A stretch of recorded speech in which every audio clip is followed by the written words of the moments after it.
menee pimeällä meiningillä. Pimeällä? Meillä on pimeässä pukua kuntoon. Oma puku on nyt kyllä tuolla telakalla, se on jossain tuolla pimeässä paikassa. Pitäisikö se näyttää vähän valoa, että joku näkeisikin jotain?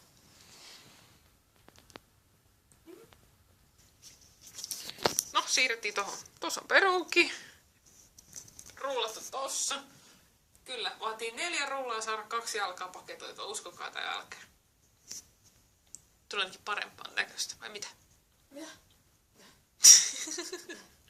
Mitä me kuunnellut yhtään? Täällä keskittyvästi ommellaan. Huomenna nähdään mitä. Tämä päivä jäi vähän kuvaamatta. Jäin itse vähän kameran vangiksi.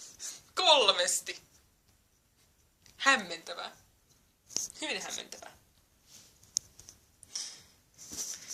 Meidän lamppumme vähän paloi. Jossain tuolla se kai oli. Hän ei oikeesti tehdä mitään näillä asetuksilla. Kyllä, kuuluu vaan ääni. Eli hyvää yötä tällä perjantailta. Tässä kuitataan tältä erää.